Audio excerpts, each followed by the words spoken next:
Muy buenos días, público de RG Medios, el canal que impulsa. Bienvenidos a Tu Salud. Hoy tendremos como invitado al doctor Carlos Jiménez. Yo soy la doctora Rocío Quiroz y estaremos hablando sobre la salud en niños y adolescentes. Si tienen algún producto, servicio, marca o evento que quieran publicitar, pónganse en contacto en los números que aparecen en pantalla. Comenzamos. Aquí fueron a descubrir lo que me apasiona. Donde los profes te explican, te apoyan y creen en ti. Apenas con movimientos, con retos y con grandes amigos.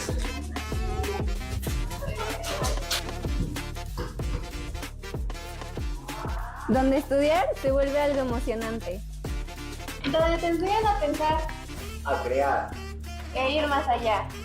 Aquí no solo venimos a estudiar. Venimos a vivir. Porque ser de Colegio México es ser parte de algo grande. yo soy Colegio México.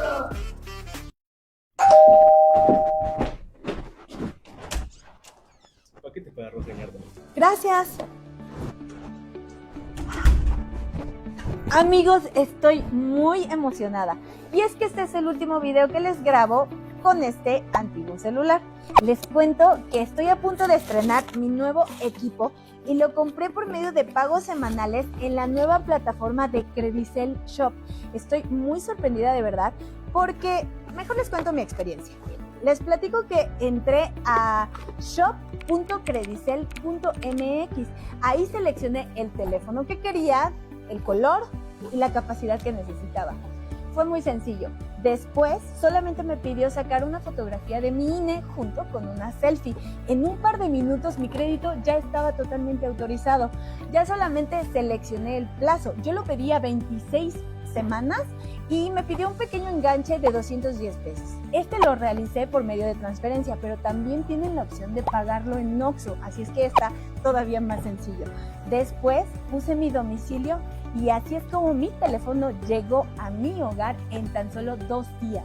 Esto es una maravilla porque estuve comparando los pagos semanales en muchos lugares y en Credicel Shop son los más bajos. Te súper recomiendo que si quieres un teléfono con el mejor precio, los mejores pagos semanales y sin complicaciones, hagas lo mismo e ingreses en Credicel Shop. Hasta aquí mi reporte. Me voy a estrenar mi nuevo equipo y ya les mandaré videos o les subiré videos hechos con él.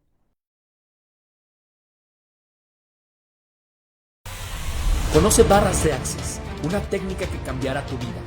Vive la experiencia de dar y recibir esta transformación. Conviértete en terapeuta.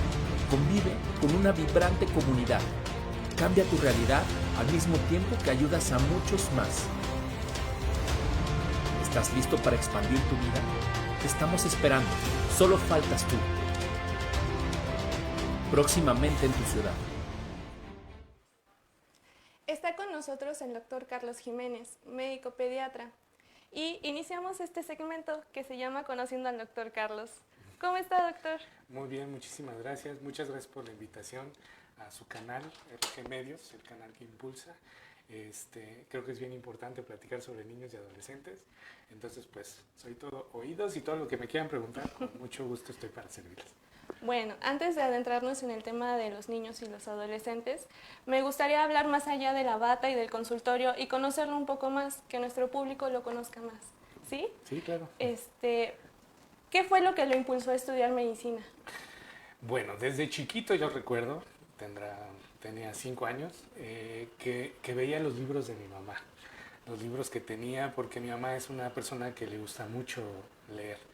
Y había libros sobre medicina, sobre el cuerpo humano, sobre imágenes que tenían de una cirugía, de un nacimiento, y eso me llamaba mucho la atención. Siempre desde chiquito he sido muy curioso, incluso me gustaba abrir los juguetes, cámaras de fotografía para poder ver qué es lo que tenían adentro. Y una de las cosas que me llamaba mucho la atención era qué es lo que tenemos dentro de nuestro cuerpo y cómo funciona. De hecho, yo creo que una de las materias favoritas que tengo es fisiología, cómo funciona el cuerpo. Entonces, eso me ha impulsado a estudiar medicina. Muy bien, me parece muy interesante que desde casa, desde su familia, lo hayan impulsado a seguir una carrera pues tan demandante, ¿no? Sí. ¿Y qué fue lo que lo llevó al camino de la pediatría, al mundo de los niños?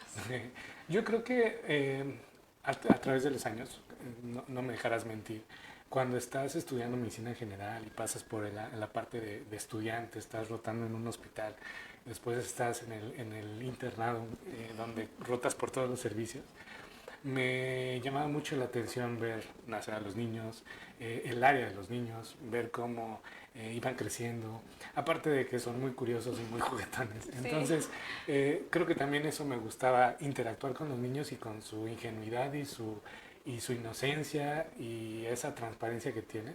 Entonces, decidí cuando quise hacer mi examen de residencias médicas, tomar una especialidad clínica en la cual yo pudiera aportar mi conocimiento en esa área, en la parte de pediatría.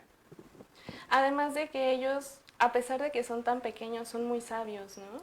Sí, tienen una intuición muy interesante y su forma de ver la vida es totalmente diferente. Incluso a veces cuando estás interactuando con ellos, hablan de situaciones que tú ni siquiera lo habías visto, ¿no?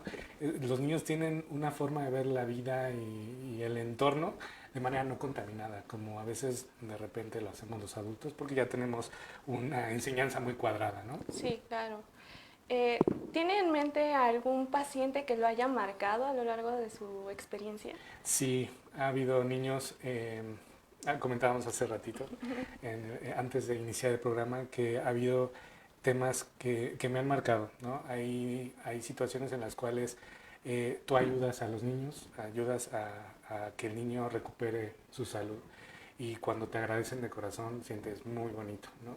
Y esa parte es muy, muy bonita. Pero la otra parte que a veces es un poco complicada, pero es importante tomarla con mucha responsabilidad, es cuando trabajas en un área hospitalaria. En mi caso, trabajo en un área hospitalaria de urgencias, donde vemos urgencias pediátricas. Y en ocasiones me ha tocado vivir situaciones complejas en relación a accidentes, a situaciones en las cuales tenemos que ser muy empáticos y creo que eso también me ha marcado. Me ha marcado en el sentido de entender que es importante ser muy empáticos, asertivos en la comunicación y afectivos en la comunicación. Porque cuando un niño fallece y tener que comunicarle a los padres es complicado, muy complicado, pero es importante también comunicarlo de manera empática y asertiva. Sí, claro, porque además no solo se enfrenta a hablar con el paciente que apenas está entendiendo cómo funciona el mundo, sino que además tiene que aprender a comunicarse con la familia, ¿no? Con el entorno en el que él pues está desarrollando, ¿no? Sí, es importante como médicos poder también desarrollar esa parte de salud mental o ser conscientes del proceso de salud mental de manera interna para poder dar la mejor atención posible. Ok, bueno, me gusta mucho la idea que tiene de la medicina y del mundo de la pediatría, pero creo que como médicos pocas veces nos hemos preguntado qué estaríamos haciendo si no hubiéramos estudiado esto. ¿Usted ha pensado en eso? ¿Qué haría si no hubiera sido médico? De chiquito me gustaba mucho la parte de ver las antigüedades, ¿no? Las pirámides, cómo es que eran las cosas antes, ¿no? Otra de las cosas que me gustan mucho es la parte informática, ¿no? Entender los procesos, cómo está llevada la parte de programación, los procedimientos, y tiene una forma curiosa de verse y de empatar con la medicina, porque al final de cuentas nosotros como médicos también tenemos ciertos procesos claros en la mente para poder atender a los pacientes y poder atender con eficiencia a estos pacientes y darles la mejor atención con calidad clínica y calidad emocional a nuestros niños. Es muy curioso porque usted me habla de procesos y de situaciones que implican seguir ciertos caminos, ¿no? Y eso es algo que hacemos en medicina, ¿no? Seguir a veces hasta ciertos algoritmos, ¿no? Y creo que usted siempre vio ese camino en su vida. Sí, me gusta mucho la parte de entender esta situación de los algoritmos. De hecho, la atención en medicina se basa en las guías de práctica clínica. Si por ejemplo tenemos un niño que tiene diarrea menor de 5 años, podemos consultar la guía de práctica clínica que está desarrollada por expertos en el tema, y entonces en el caso por ejemplo de diarrea podemos ver cuáles son los planes de hidratación para prevenir que se deshidraten. En el caso de que estén deshidratados, hay un plan, por ejemplo el plan B para dar tratamiento de rehidratación vía oral, el plan C para una rehidratación intravenosa, y saber cuándo sí dar medicamentos para cortar la diarrea o medicamentos antibióticos, que en muchos de los casos lo que dice, por ejemplo, el algoritmo es no requieren antibióticos en el 90% de los casos, ¿no? Y esto nos ayuda para que podamos hacer que estos niños tengan pues una calidad de vida muchísimo mejor.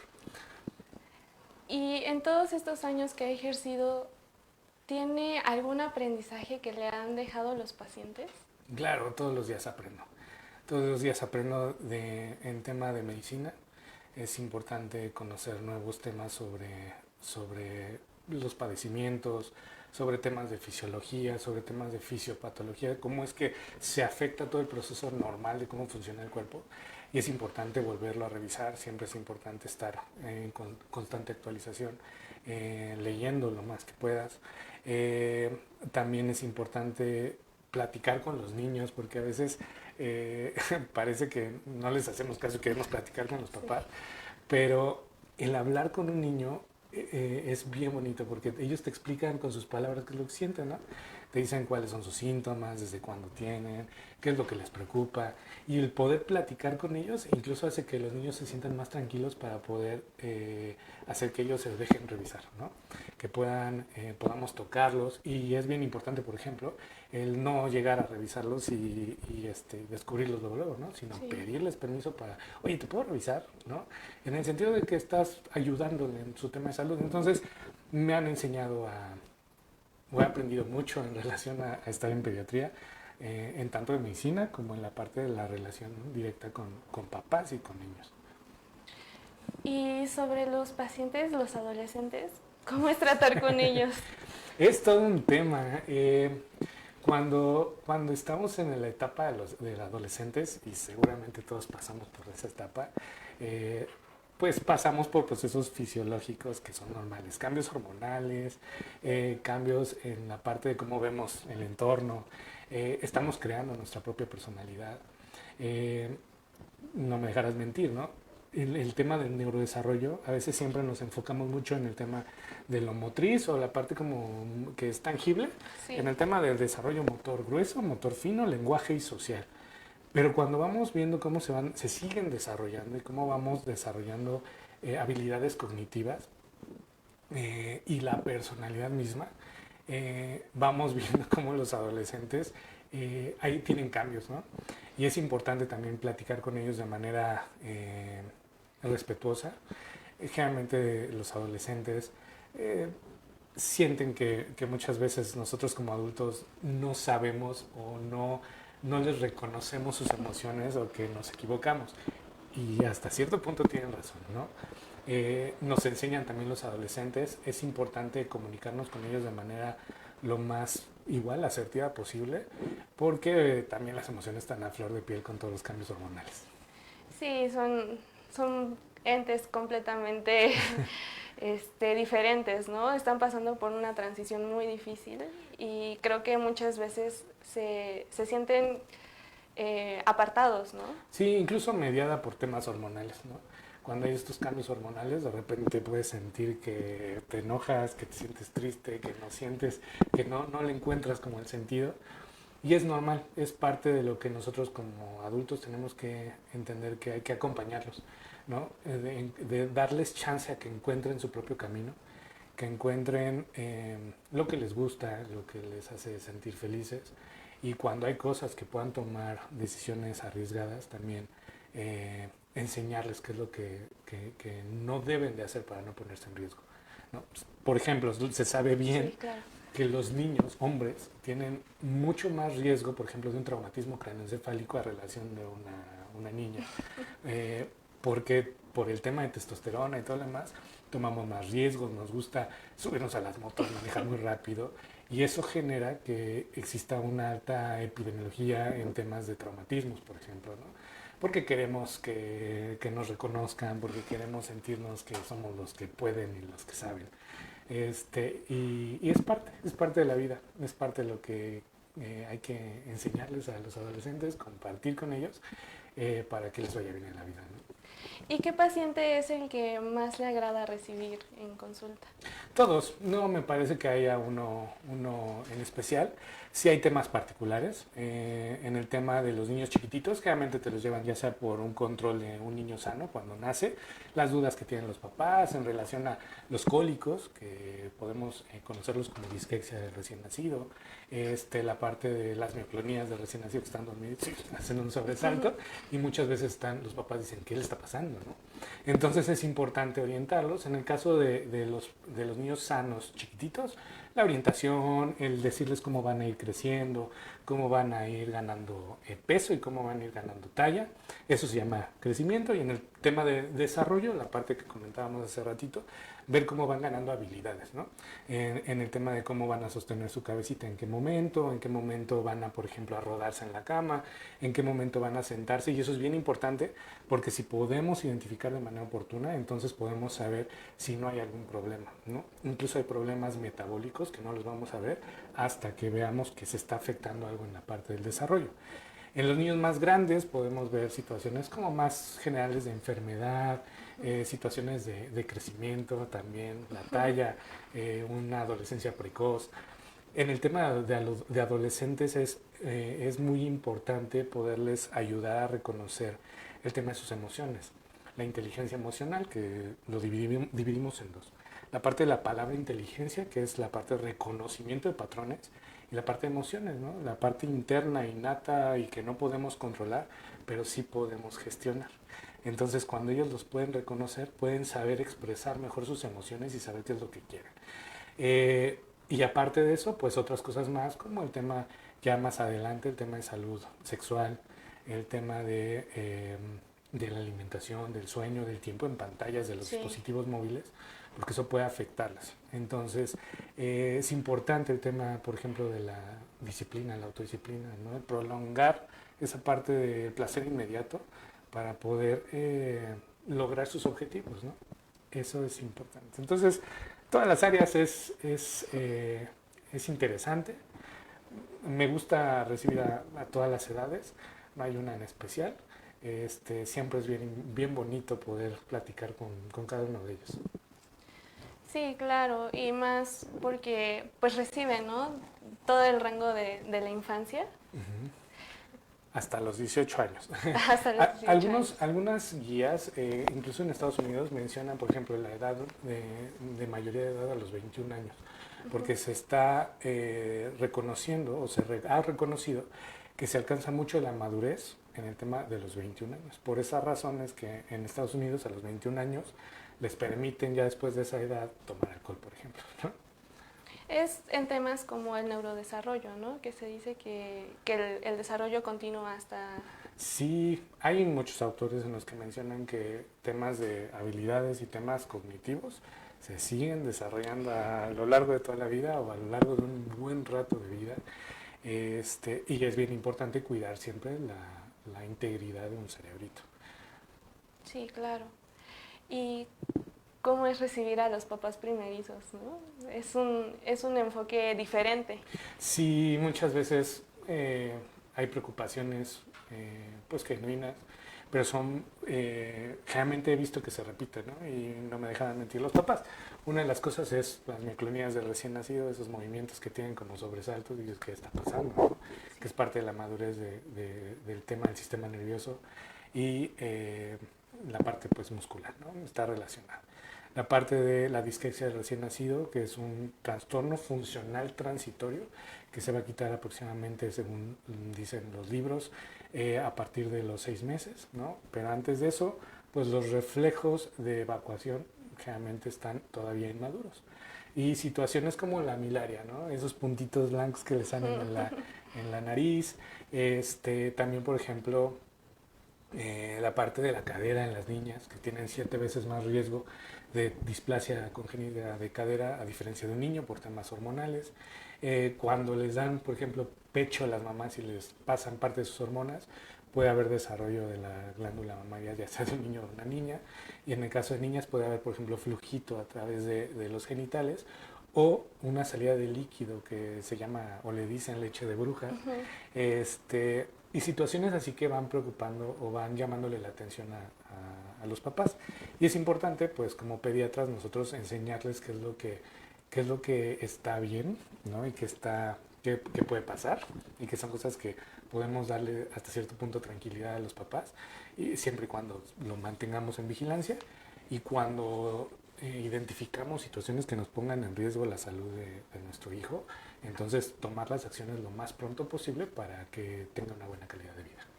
Okay. Pues es muy interesante conocer nosotros como médicos del otro lado del escritorio cómo se comportan, ¿no? Los pacientes y quienes los acompañan. Me imagino que hay consejos que se repiten la mayoría de veces en consulta. ¿Qué le parece si en el próximo segmento de Rompiendo Mitos nos responde estas dudas? Claro que sí.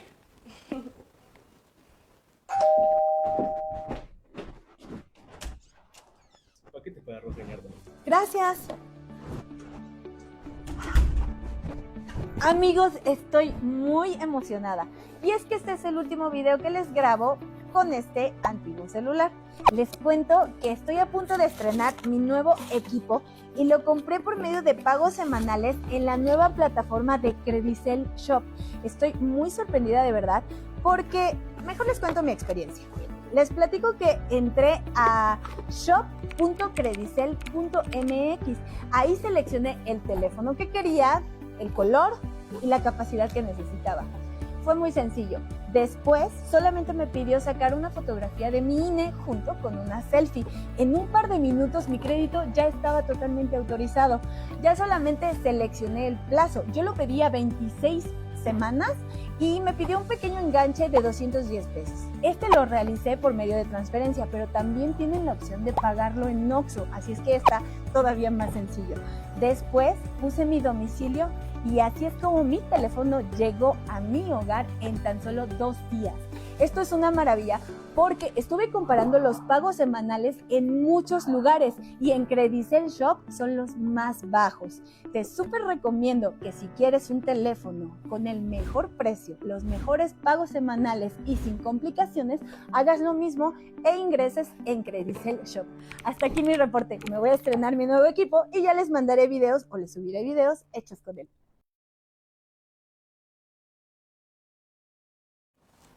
Continuamos en nuestro canal RG Medios, el canal que impulsa.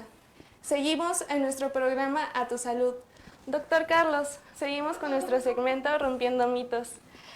Tenemos algunos preparados, además de algunas preguntas en los comentarios. ¿Qué le parece si yo le digo el mito y usted me dice si es realidad o no? Sí, claro. Vamos a comenzar con, ¿un niño gordito es un niño sano? No, un niño gordito no es un niño sano. Un niño gordito puede tener una enfermedad, desde el tema de la obesidad, un síndrome metabólico que puede estar relacionado con hipertensión, alteraciones de dislipidemias, alteraciones en sus grasas, y es necesario cuidarlos, ¿no? Quisiera, antes de pasar a esas preguntas, contestarte la pregunta que me hacías en el segmento previo del consejo que le podría dar a los papás. Hay una situación de varios estudios que se han hecho, pero uno importante, por ejemplo, en la relación a la temperatura, ¿no? Los papás se sabe que si sienten que tienen un aumento de la temperatura, tienen una sensibilidad, o sea, significa que es real ese síntoma, ese signo, en un más del 80% hasta el 98% aproximadamente, por ejemplo, en el caso de la fiebre. Entonces, ¿a qué voy con eso? Creo que es importante, y el consejo sería, creo que es importante que se crean a su intuición materna y paterna. Si ellos creen que su hijo está mal, es importante revisarlo. Es importante que crean en lo que ellos sienten. ¿Por qué razón? Por ejemplo, cuando estoy en el hospital, yo les digo, si es necesario o ellos sienten que necesitan regresar al hospital para que los volvamos a revisar, regresen las veces que quieran y llévenlos al médico. ¿Por qué razón? Porque yo como médico habré visto a lo mejor a muchos pacientes, vamos a ponerle a miles, ¿no? Pero esa situación no me va a hacer saber más de lo que saben los papás cómo es su hijo, cómo es el color de la piel de su hijo, cómo es la temperatura de su hijo, cómo es el llanto de su hijo, cómo es la voz de su hijo. Sí. Entonces es importante que puedan confiar en lo que ellos sienten y pues nosotros es nuestra función, poder apoyarles en lo que tengan duda. Más vale que revisemos un niño que está sanito a que nos esperemos y cuando lo revisemos ya hayamos perdido mucho tiempo que puede repercutir en su vida. Y regresando en el tema de lo que me preguntabas en relación a la obesidad, no, los niños gorditos no son niños sanos. Lo que hacemos nosotros en la consulta de pediatría es medir peso y talla y también sacamos el índice de masa corporal con ciertas fórmulas. Y entonces cuando sacamos el índice de masa corporal, por ejemplo, también la talla blanco familiar, que no es lo mismo que unos papás que miden 2 metros Sí, a claro. papás que son más bajitos. Entonces, genéticamente tienes que ir viendo, sacar la talla blanco familiar, ver cuál es su objetivo en peso y en talla, y poder definir si, por ejemplo, están por arriba, se llama de la percentil 90, o sea que de toda la población, más de ese 90, está por arriba de esa cifra, entonces se puede considerar obesidad. Entonces hay que tomar ciertas medidas, ver el perímetro abdominal, posiblemente también hacer unas medidas que se llaman plicometrías, antropometría, o sea, medición del cuerpo. Sí, claro. Y entonces podremos ver si hay alguna situación de obesidad, ¿no? La obesidad no es una situación que tengamos que solamente dejar pasar, ¿no? Hay que ver porque puede ser una situación que también nos esté hablando de una enfermedad, por ejemplo, de la tiroides, ¿no? Si hay una baja función de esa glándula que tenemos en el cuello, que es como el acelerador de un coche, y que si no le estamos acelerando y está muy bajito, pues lógicamente vamos a tener un aumento de peso, vamos a estar estreñidos, vamos a tener la piel seca, situaciones así, ¿no? Y también que genere que nuestro niño tenga un rendimiento más bajo en clase, ¿no? Es correcto, porque va a estar cansado, porque no se va a sentir bien, y entonces eso pues le afecta, ¿no? Al final de cuentas la salud, lo define bien la OMS, es en un estado de bienestar biopsicosocial.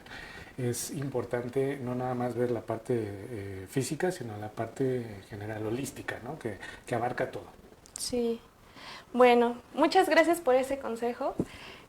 Tenemos algunos comentarios. Ros Gallardo, muchas gracias por tus comentarios. Nos pregunta Francisco, ¿a quién se escucha cuando se trata de preguntar a los síntomas o a los niños o a los padres? ¿A quién se le debe creer más? A ambos se les debe de creer. Nosotros como médicos tenemos una libre tribuna, ¿no? Cuando llegan a la consulta les decimos cuál es el motivo de la consulta, por qué vienen, ¿no? Entonces establecemos un objetivo de por qué van. A lo mejor los papás van por un punto específico, pero cuando vamos recabando más información, tanto del paciente como de los papás, y ordenándola, podemos entender algo que se llama en medicina la historia natural de la enfermedad, ¿no? Por ejemplo, si de repente tuvo gripa, después tuvo moquitos, tuvo después tos y después tiene, por ejemplo, dificultad respiratoria, lo exploramos y se escuchan ruidos raros en los pulmones, pues entonces ya empezamos a ver que empezó un proceso infeccioso y que a lo mejor llegó a neumonía, ¿no? Y situaciones así. Entonces, se debe de creer a todo, tenemos que escuchar y poder entender los síntomas y signos. A veces como papás estamos muy preocupados, ¿no? Y entonces damos la información muy desorganizada, pero esa es nuestra labor, poder organizar mediante el interrogatorio de manera abierta y después dirigida y mediante una historia clínica. Bueno, eso es cierto, ¿no? Que cuando llega alguien al consultorio no es nada más el paciente, sino todo el ambiente que él trae, tanto familiar como social, ¿no? Sí, hay que entender todo y respetar, escuchar activamente a los pacientes y también a los niños, porque los niños nos dicen qué es lo que sienten, ¿no? Te dicen que les duele, te dicen que tienen comezón y a veces me ha pasado que los niños te dicen los síntomas muy puntuales y entonces puedes abordarlos incluso más rápido. Sí, claro. Tenemos otro mito. ¿Las vitaminas siempre hacen bien, aunque no las recete un médico? Las vitaminas son cofactores. O sea, nuestro cuerpo trabaja como si fuera una fábrica que requiere estar funcionando de manera adecuada. Entonces, Si tú tienes una fábrica y esa fábrica tiene un cierto engranaje y esos engranes no tienen grasita, va a hacer que no funcione bien. Esa grasita son como las vitaminas, que van a generar que pueda funcionar los procesos fisiológicos de manera natural en el cuerpo. Si nos hacen falta, pues va a haber alguna situación. Por ejemplo, el déficit de vitamina B, el déficit de vitamina C que nos puede dar el escorbuto, el déficit de vitamina A, ¿no? Entonces, esas situaciones pueden hacer que tengamos un problema. A veces es necesario cuando se requiere suplementar, cuando no hay una buena alimentación, pero no siempre se tienen que dar. Si tenemos una buena alimentación balanceada, tenemos ingesta de vegetales, de frutas, de verduras, de cereales, de leguminosas, de carnes, entonces a veces no es tan necesario. Hay vitaminas que son liposolubles y esas no nos van a intoxicar, pero hay vitaminas que son hidrosolubles que no nos van a intoxicar y liposolubles que sí nos pueden intoxicar si tenemos una ingesta muy abundante. ¿Cuáles son? Hasta el nombre se parece, nos da una indicación, es la queda, ¿no? Se quedan en el cuerpo, la K de kilo, la E, la D y la A. Esas son liposolubles, se pueden quedar. Entonces es importante también ser prudentes en cuándo mandar o cuándo no mandar vitaminas. Muy bien, muchas gracias por respondernos ese mito. Tenemos otra pregunta de nuestro público. Alejandro nos dice, ¿es difícil tratar a los niños? Ellos a veces no hablan ni nos dicen que les duele. Como médicos pediatras, una de las cosas que yo creo que nos diferencia de las demás especialidades, y no digo que las demás no lo hagan, también lo hacen, pero es importante nosotros hacerla todavía con más acuiciosidad, es la parte clínica. La parte clínica es poder explorarlos a fondo, poder revisarlos, ¿no? Y poder recabar esa información que nos otorgan tanto los familiares como los pacientes para poder identificar qué es lo que está pasando.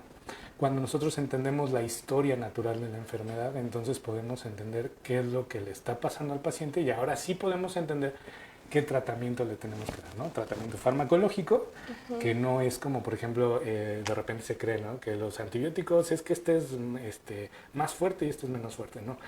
Los antibióticos, por ejemplo, se dan de acuerdo a las bacterias que estamos pensando que están generando el problema, ¿no?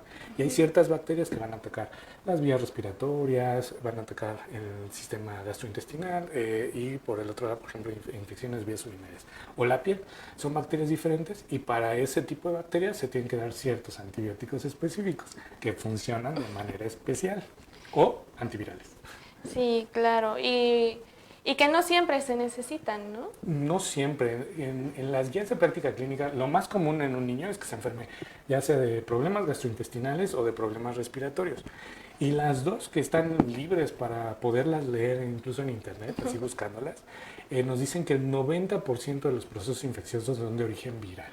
Y esos virus no se tratan con antibiótico. Quisiera hacer como un ejemplo, ¿no? Imagínate que de repente yo tengo mi laptop y estoy trabajando y de repente llega alguien y la agarra a patadas, ¿no? Entonces ese es un tipo de daño a mi computadora, la van a romper porque la están pegando, ¿no? Pero por el otro lado yo la puedo dañar si yo agarro y meto una USB y hace que entre un virus y haga que no funcione mi computadora. Okay. Si yo quiero quitar a la persona que le dio de patadas, pues le voy a decir, por favor quítate, ¿no? Y si es un tema de un virus, pues tendré que instalar algún sistema o algo para que no se siga replicando ese virus. Lo mismo pasa en nuestro cuerpo. Las bacterias pueden romper nuestras células o incluso pueden meterse dentro de nuestras células y hacer ese proceso de infección, ese proceso fisiopatológico o la patología de la enfermedad. Y por el otro lado, el virus también puede entrar en nuestras células, se replica y generar problemas, ¿no? Entonces se tratan diferente. Los antibióticos rompen las bacterias que generan el problema o las ponen en pausa, ¿no? Se llaman bacteriostáticos y bactericidas. Y por el otro lado tenemos los virus, que lo que hacen es, algunos medicamentos funcionan para evitar que se repliquen. No todos los virus tienen tratamiento antiviral.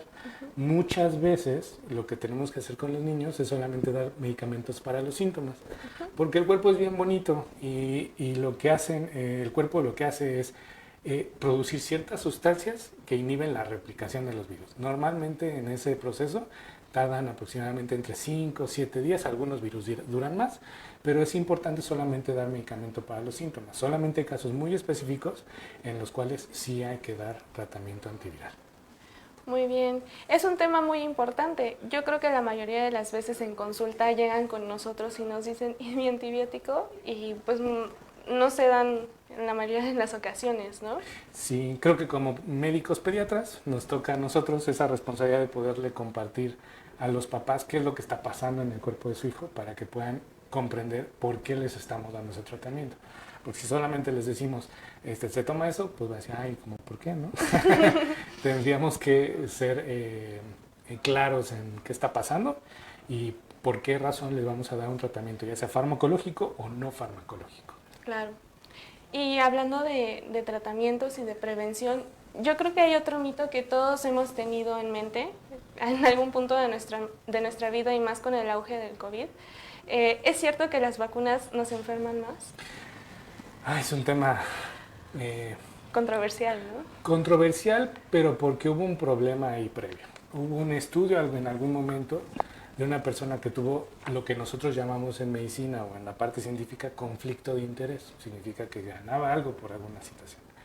Y debido a eso, pues lamentablemente dio unos comentarios inadecuados con relación a las vacunas.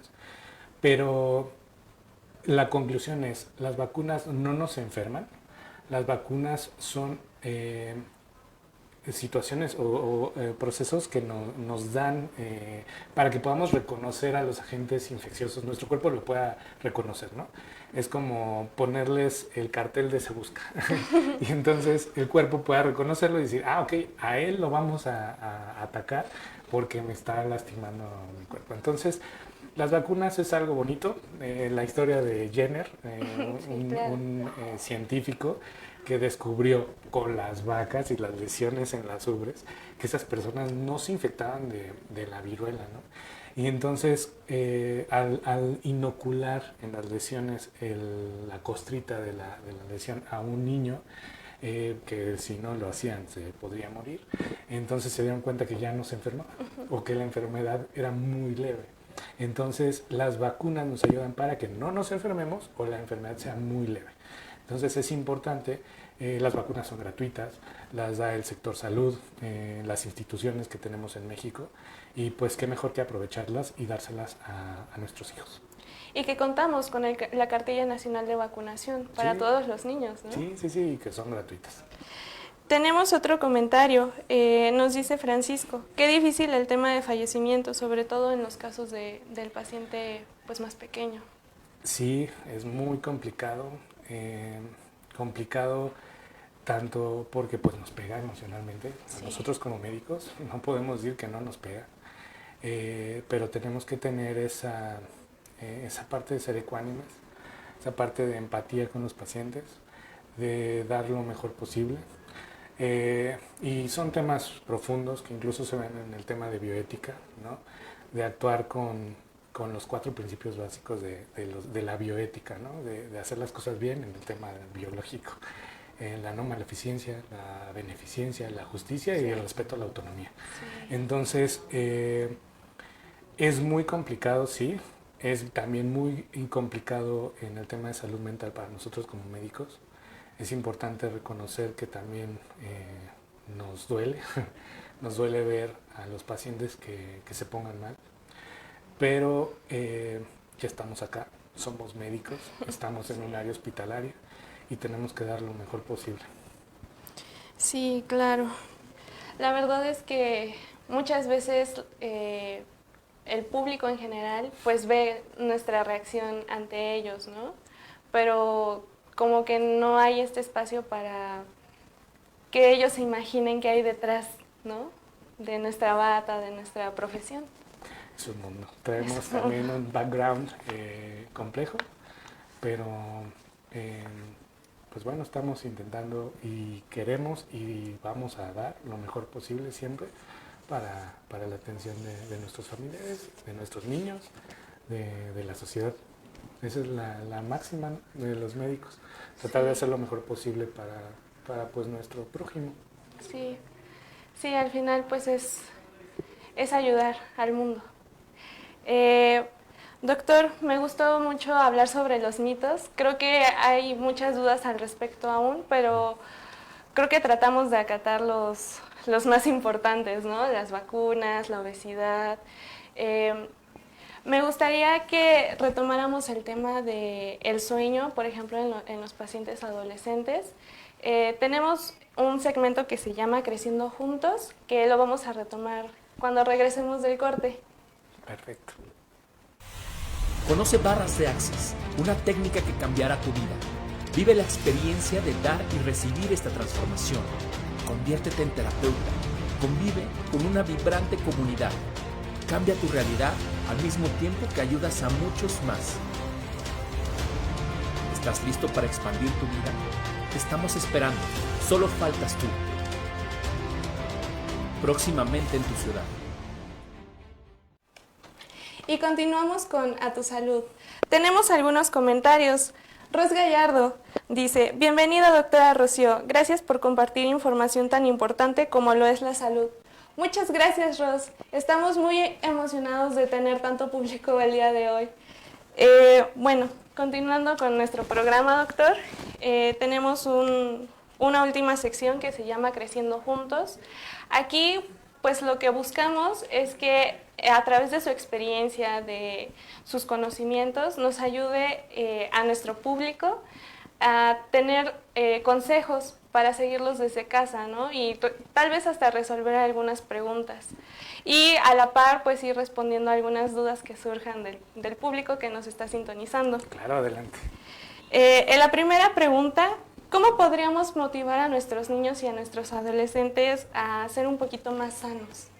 Más sanos. Bueno, creo que hay varias máximas, pero quisiera ir comentando varios sentidos, ¿no? El primero es el cuidado o la higiene del sueño. Es sumamente importante cuidar el sueño. Cosa que de repente los médicos nos falla por el tema de las guardias, pero es necesario porque estamos atendiendo a los pacientes. Pero el sueño es bien importante. El sueño establece un ciclo o un reloj interno que se llama ciclo circadiano, está relacionado. Incluso también la alimentación, que es el segundo punto que quisiera comentar. Pero en el sueño es sumamente importante, por ejemplo, en los niños o en los adolescentes, porque cuando entramos a sueño profundo, se sabe que podemos incluso como almacenar la información aprendida durante el día. Cuando estamos en ese sueño profundo es como cuando estamos bien dormidos y empezamos a mover los ojos, ese sueño REM, de Rapid Eye Movement, o el sueño MOR, ¿no? De movimientos oculares rápidos. Esa parte es cuando estamos descansando a profundidad. Y entonces en los niños es importante, si nosotros dormimos profundamente, y seguramente nos ha pasado, y dormimos a tiempo, de repente en la mañana nuestros ojitos se abren de manera natural, inmediata, y nos sentimos descansados. Eso es porque existen ciertos procesos químicos en los cuales nuestro cuerpo manda impulsos de hormonas para podernos despertar, por ejemplo. Entonces, si establecemos bien nuestros horarios de sueño, vamos a poder tener, por ejemplo, durante el día una adecuada cantidad de energía. Claro. Para poder hacer nuestras actividades y poder tener todos esos procesos cognitivos que necesitamos, porque el cerebro consume el 20% de todo el oxígeno y del gasto del corazón, ¿no? Entonces es necesario descansar bien. La otra parte es evitar, por ejemplo, el uso de dispositivos móviles. Es muy común y es muy fácil, sí. Y también hasta para nosotros es complicado de repente dejar el celular, ¿no? ¿Por qué razón estamos todo el tiempo intentando ver el celular? Pues lógicamente porque libera dopamina, libera esa hormona del placer, ¿no? Que seguramente, ahorita también les comento una cosa curiosa. Sí, claro. Cuando comemos, por ejemplo, comida chatarra, la comida chatarra tiene una sustancia que se llama glutamato monosódico. Ese glutamato monosódico es parecido a nuestro neurotransmisor que se llama glutamato, que es el principal neurotransmisor activador, y entonces libera placer, libera dopamina. Y entonces cuando comemos algo que nos gusta mucho, dices, ¡ah, qué rico! Pero, por ejemplo, esa parte es importante cuidarla, ¿no? No sí. Tanta comida chatarra que va relacionada a la parte de la alimentación, ¿no? Necesitamos tener cuidado con la alimentación. La alimentación es bien importante, pero empezamos por un punto, establecer horarios de comida. Porque cuando nosotros comemos, naturalmente existen picos de insulina y eso no está mal, es algo natural. Esos picos de insulina generan que podamos o que el cuerpo de un niño o un adolescente pueda ir desarrollando, por ejemplo, masa muscular, pueda ir creciendo, pueda ir generando que sus huesos se formen bien. Entonces, establecer horarios de comida y respetarlos de manera casi religiosa es bien importante, al igual que el sueño. En el caso de los niños, hacer que podamos comer en familia, o en los adolescentes poder comer en familia es bien importante, porque eso nos ayuda a poder comer con tranquilidad y sin dispositivos electrónicos. Digo, es complicado, pero el objetivo de los dispositivos electrónicos sería disminuirlo a no más de 2 horas al día. Y de preferencia, cuando vayamos a dormir, 1 hora antes de poder llegar a dormir, tratar de no ocuparlos. Entonces, todo eso, si te das cuenta, nos ayuda mucho al tema de disciplina, al tema de tener autodisciplina y poder lograr nuestros objetivos, ¿no? Entonces, el tema de la alimentación, el tema del sueño, son importantes. Creo que esos serían uno de los consejos. No sé si se me esté pasando uno ahorita que no pase por mi mente, pero también si tienen alguna duda, las personas que nos están viendo nos pueden preguntar y con gusto profundizamos en alguno de los puntos. Y bueno, esos serían como los consejos que inicialmente podría dar. Tenemos más comentarios. Isa Quiroz, enhorabuena, doctora Rocío, felicidades al ponente. Gracias. También tenemos otra pregunta de Fabián. ¿El abordaje del paciente pediatra o con una mamá primeriza es el mismo que con una mamá que ya tiene experiencia al ser su segundo o tercer hijo? Sí, siempre es el mismo. Porque incluso a veces se nos olvida, ¿no? O sea, podemos tener un niño que ya tiene 10 años, vuelve a tener un bebé y dices, ya se me olvidaron las cosas. Es importante volver a comentarlo. Si tienen alguna duda, pues es importante que la puedan comentar con su pediatra para poder saber si esa situación es normal o hay algo que tengamos que preocuparnos. La mayoría de veces no se requieren muchas cosas, pero sí es importante platicarlas y poder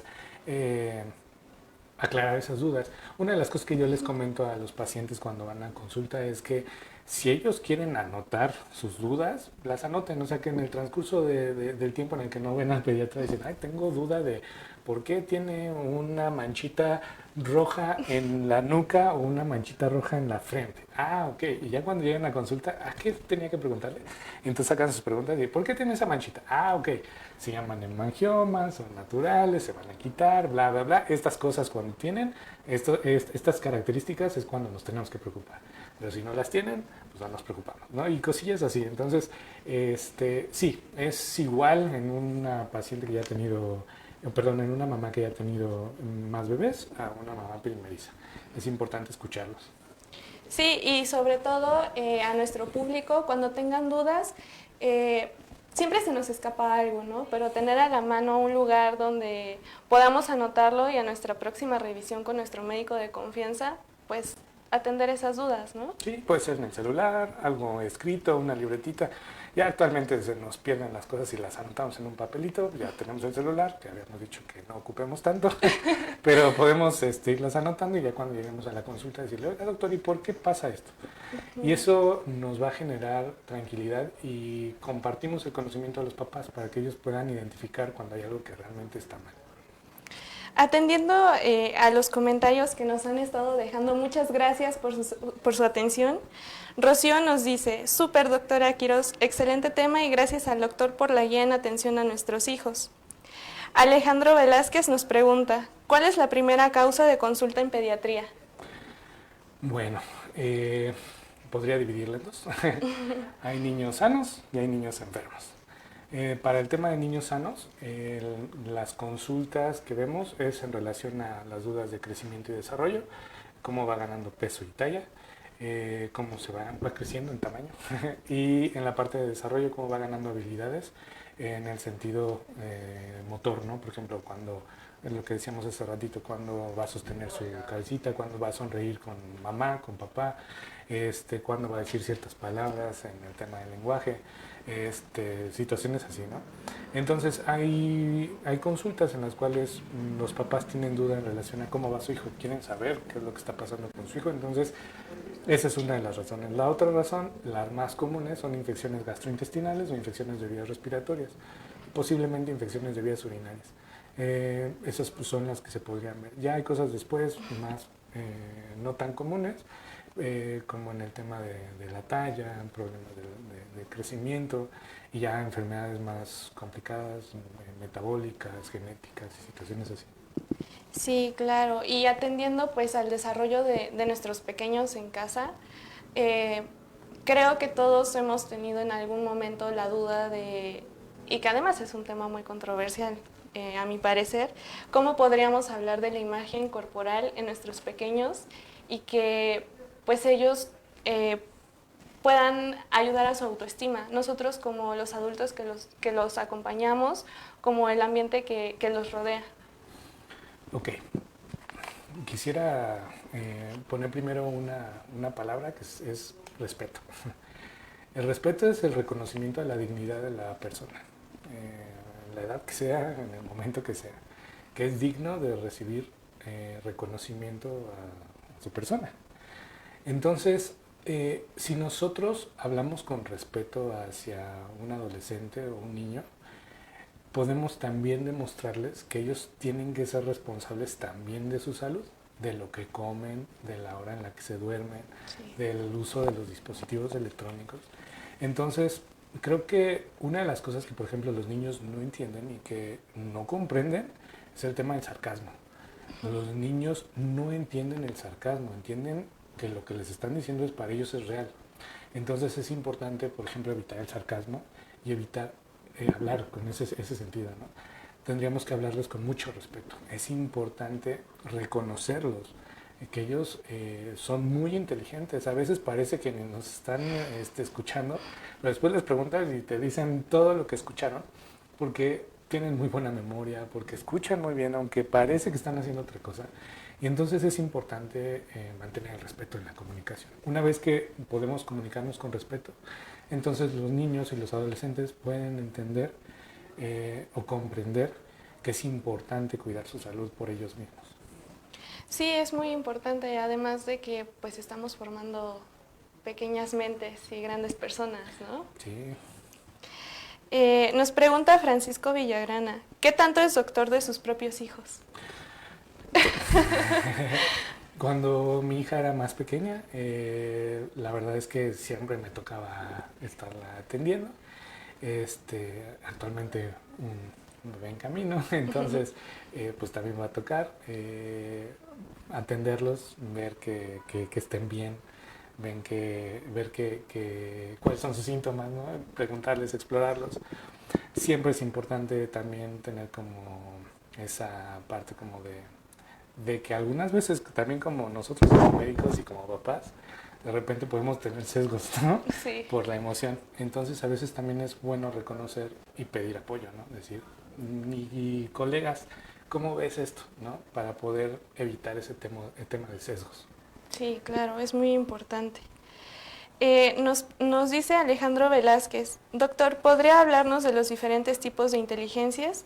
A veces los papás nos preocupamos de que nuestros hijos no son tan buenos en la escuela, pero son buenos en otras áreas.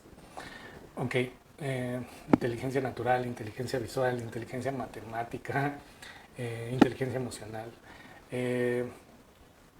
Quisiera como partir la parte de inteligencia tal, ¿no? Entonces, por allá de 1930 y tantos, 40, si no me equivoco, reconocieron que podían evaluar, que una persona podía reconocer patrones, ¿no? Entonces, si ponían un puntito y después 2 puntitos, después 3 puntitos y te ponían una raya, decía, ¿qué sigue? ¿No? Entonces reconocías un patrón.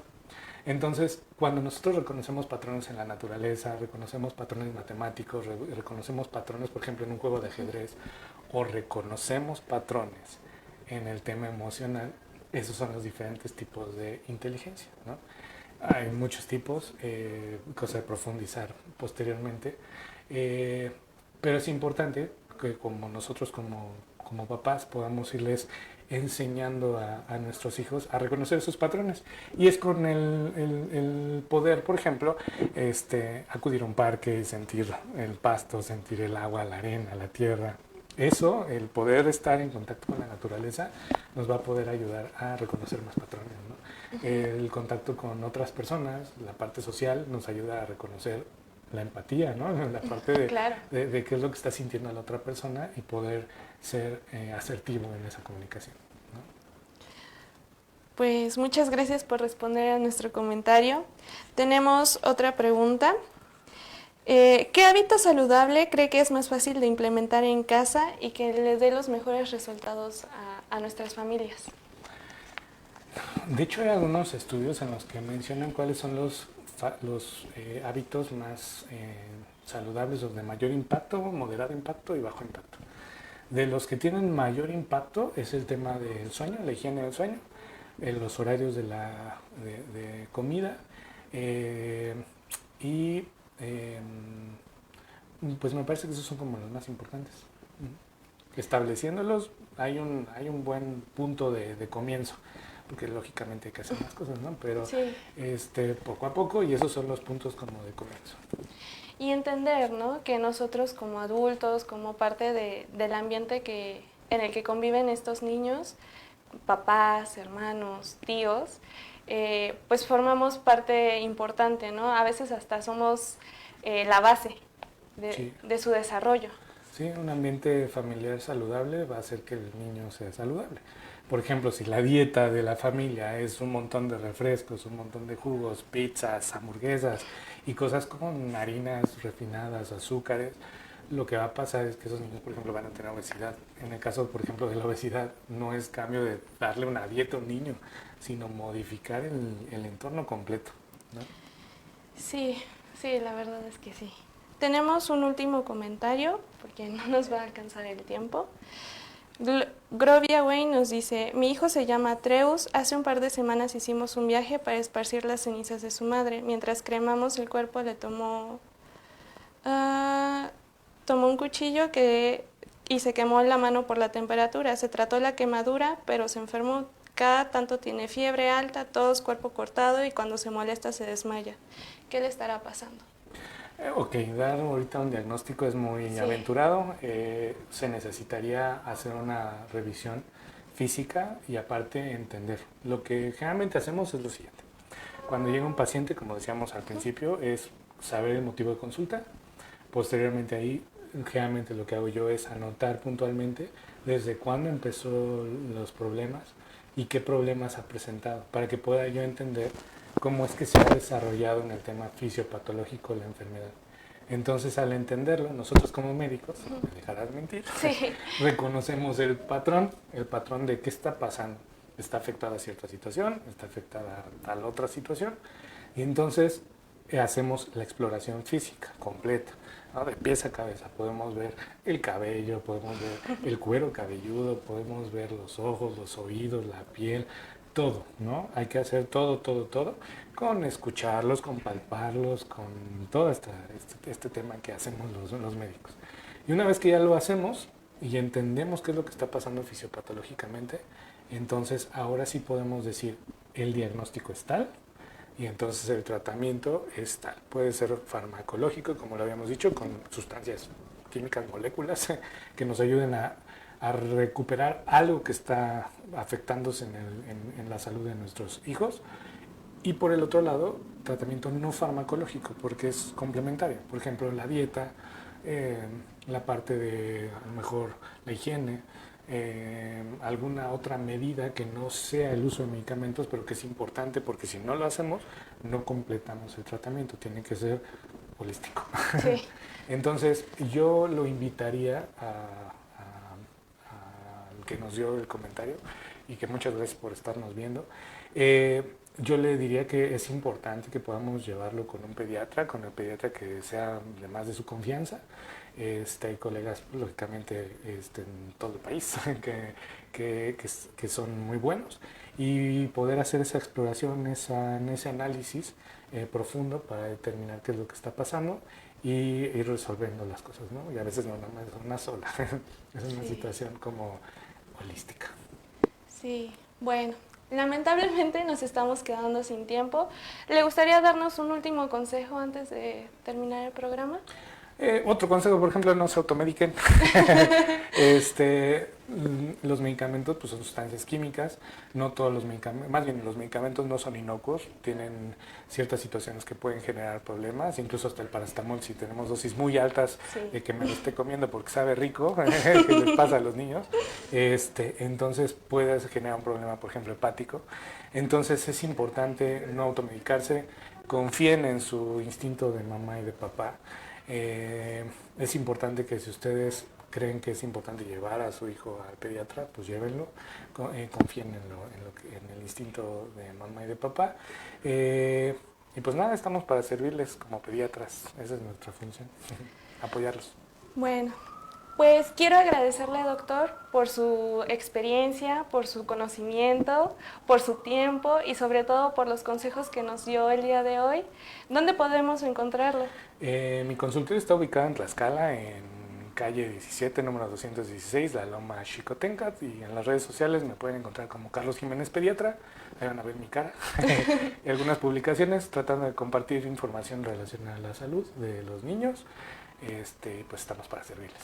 También si tienen dudas, pues me pueden escribir, trataré de contestar lo más rápido posible. Muchas gracias, doctor. No, Y gracias por la invitación.